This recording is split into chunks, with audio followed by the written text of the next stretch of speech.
Hello, everybody, and welcome to another episode of the STEM Space. I'm Natasha, and today I am joined by a really fabulous guest. And I'm excited about this topic because it's something we've actually never talked about, which is this integration between STEM education and physical education.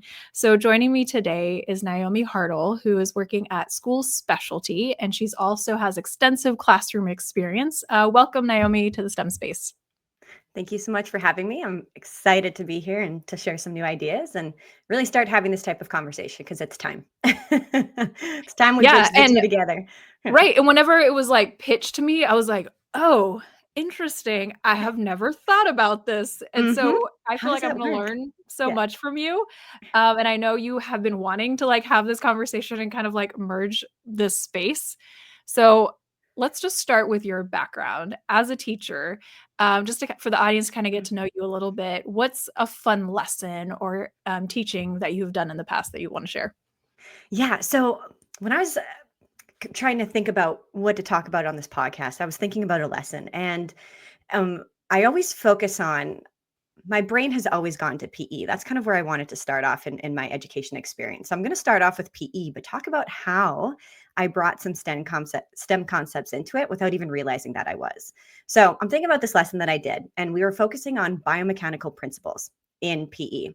And when we think of biomechanical principles, that's physics, right? Yeah. So we were talking about levers and projectiles and Newton's law of motion in relation to motor skills and how can you use these to improve your motor skills. So thinking about I had different stations set up, and at each different, so I'll explain the lesson, right? So at each different station I had basically a concept or an idea that they were focusing on. So at one station they were using they were thinking about leverages. So using leverage as a way to relates to striking with an implement. So if we think of an implement like a baseball bat or a hockey stick or a golf club, another station we were looking at the length of the implement and how that impacts the amount of force needed to, for example, hitting a golf ball with different clubs, right? Or choking Mhm. up on the bat. So they're looking at those. Another one was looking at the parabola, right? Of shooting a basketball. Another one was looking at the angle of how much you need to, or focusing on the angle that you need to take off from in a long jump. So it's like we had all these different stations that they were looking at. And a lot of my students played sports or they did different games and activities at recess, or they were just participated in extra cur. And one of the things, like one of their big aha moments as we were going through this lesson and as we had this set up, is that they were just like, oh my gosh, I didn't realize that if I change this angle or this grip or this rotation of my body, that I could have a higher success rate. And I mean, Mhm. as an educator, we know those things. You change one little thing and it fixes what you're doing. As a physical educator, same thing. You change the way you move your body slightly, and that can be a big difference. So when they had that kind of aha moment, they started putting two together. They were learning. They're like, this is what was eighth grade. They're like, I'm learning this in my science class. I'm doing this now in PE. What? Like, what is Yeah. this? And now I get to apply this into my day-to-day life and be better at the things that I'm doing and moving my body. So they were just super, super excited about it. And it just kind of jazzed me up to be like, oh my gosh, I can bring these two worlds together. And I didn't even realize that I was. So it's one of those lessons that I always think back to being like, oh my gosh, that was so fun how the stations were all set up, how they were moving through, how they're taking that baseball bat, they're collecting data, they're analyzing the data, and then they were getting excited about, oh my gosh, I did this and I got it in the hoop, or I did this and I was able to connect with the ball. So, Mhm. anyways, they were excited, I was excited, and it just brought some learning to life. So that was kind of a fun lesson that I did that really brought PE and STEM together.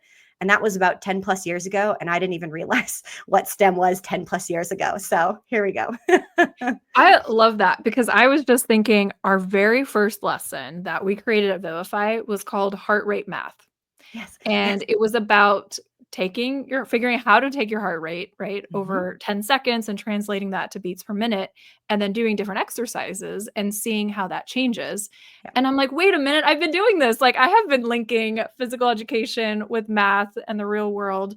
And Yes. so it just like fits so well. And when I kept forgetting that you were saying this is a PE class, right? That Yes. lesson you just mentioned was for Hmm. your PE class, Yes. but it sounds like a science class.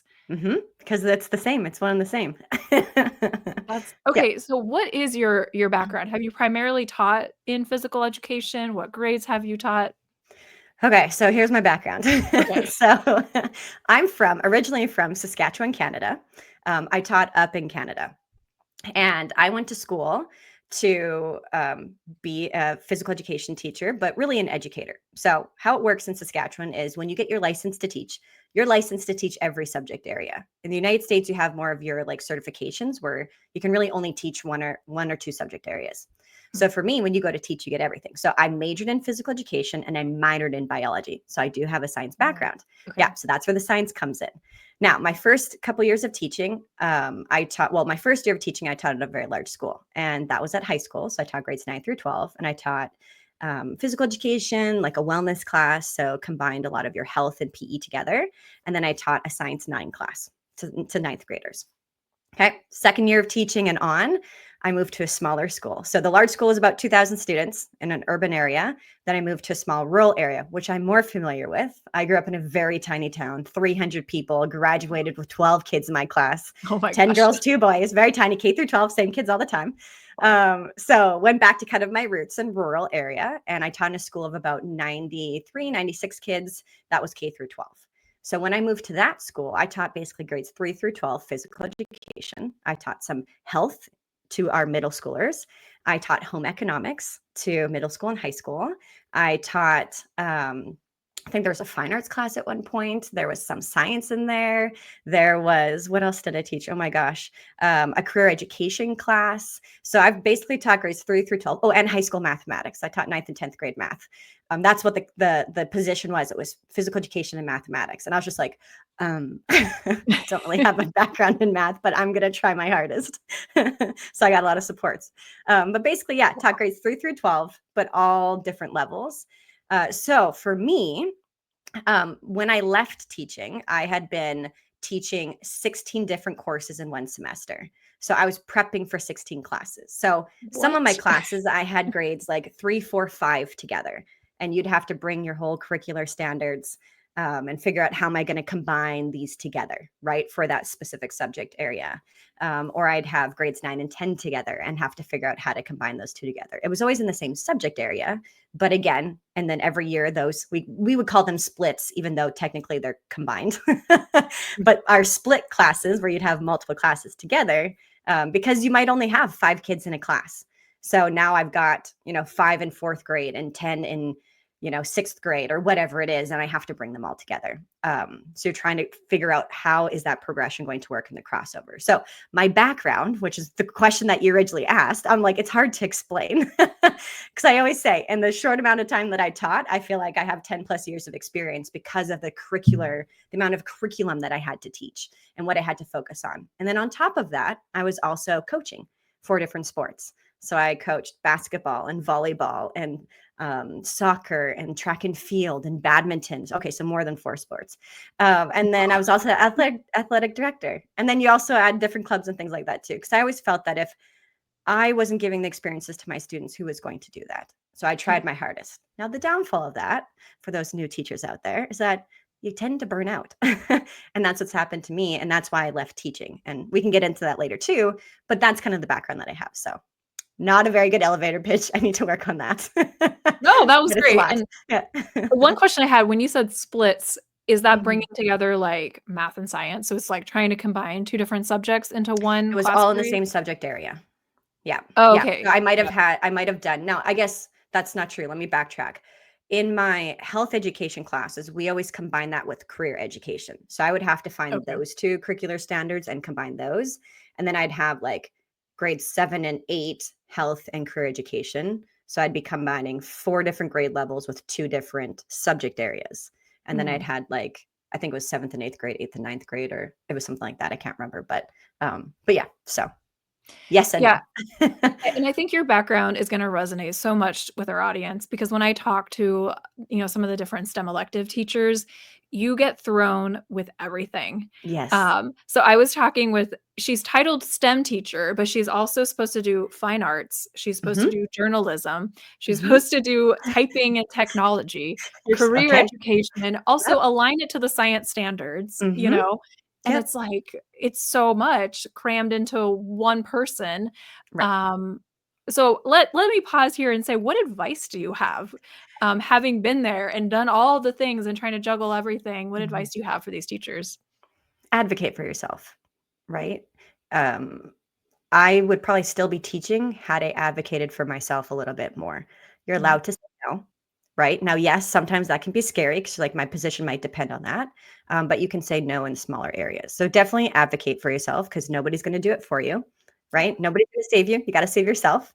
And then look for resources. There are so many different companies and people and teachers. Like I was in the day and age of Twitter.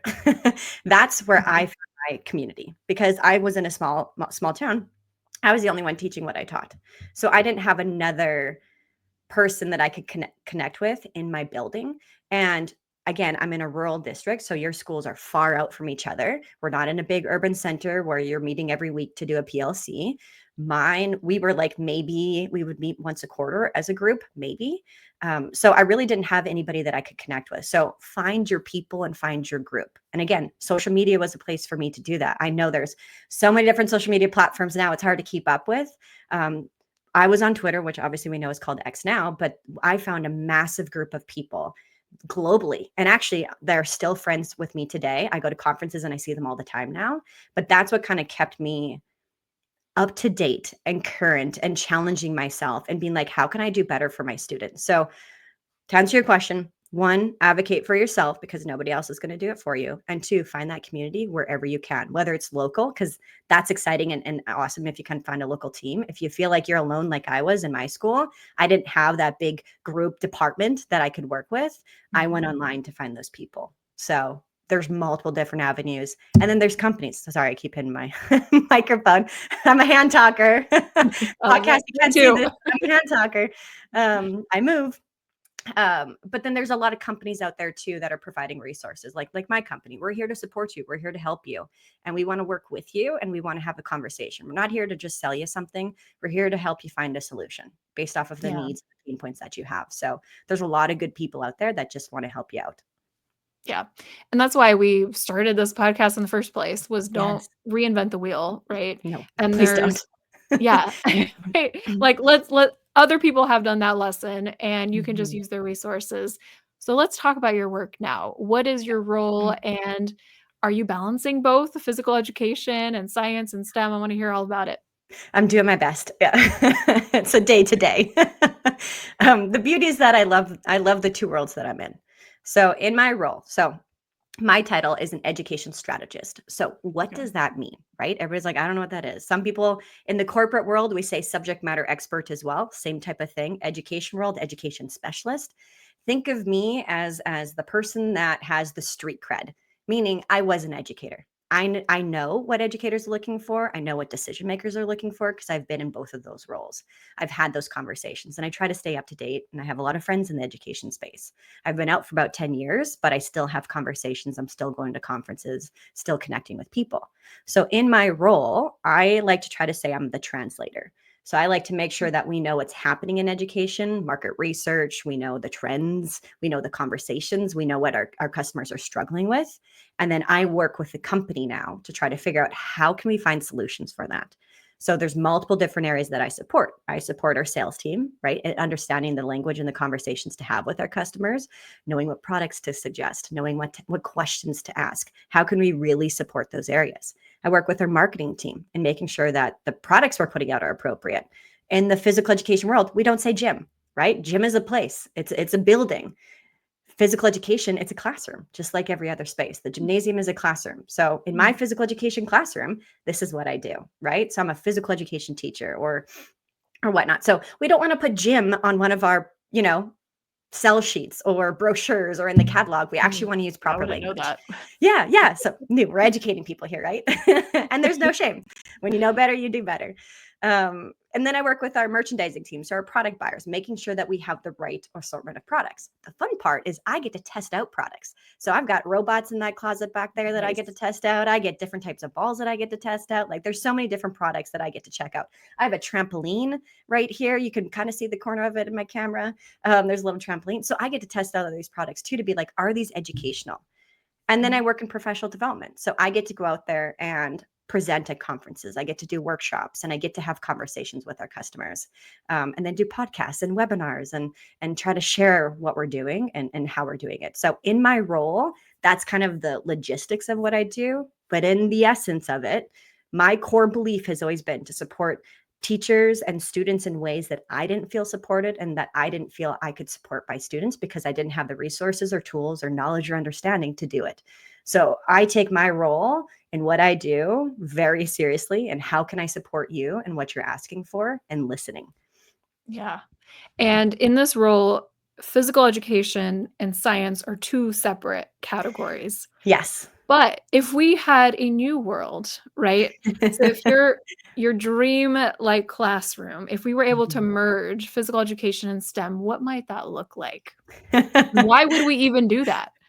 Well, we would do that because there are so many different things that connect. So if you actually look at the PE standards and the STEM standards or science standards, right? Whatever you want to look at. So what I did prior to this call, because I was like, I want to show how you can really actually do this. So I pulled the physical education standards from the National Association of Shape America. I pulled the science standards from the National Association NSTA, and I pulled the ISTE standards as well. And I said, okay, how can I combine these all together? So what I did was I did a bunch of work and I pulled it all together, used a little bit of AI, let's be honest. I was Okay. like, that would have Yeah. been great. Yeah. Yeah. ChatGPT is an amazing tool. Okay. Mhm. So definitely use it, because what you can do is it pulled it all together for me and it gave me the common language. And then I said, okay, how can I create now some units that can go with this? And I started from K through 12. But even if we're just focusing on elementary and middle school, and I created this whole little chart and I held I it up love and it. showed it to you before, right? So I'm just going to read a couple things from here because it's so powerful and impactful of what you can do. I kind of gave you an example already of the lesson that I had done, but there's even more ways, right? We know the physics aspect. There's a lot of, that's something that people can really wrap their brains around. Oh, that makes sense. I'm angling things, leverage, force, easy to think about, Mhm. right? And combining the two together. But if we think of body systems, the human body, right?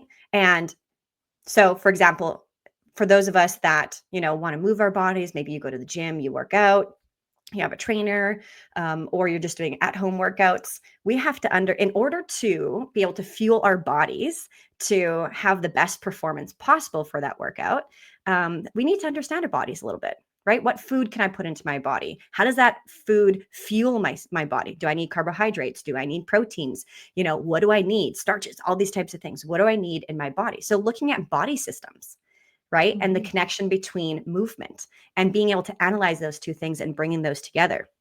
So thinking of energy use, we can look at technology and biomechanics, right? So thinking about being able to analyze some of those things, kind of like what I talked about before with biomechanics. You can even look at designing inclusive activities and having students create and design a piece of equipment that can Yeah. be used for students, right? I mean, Mhm. we do that in my job today. Like, we're on calls all the time with different people talking about how can we design a product, and we've designed different products.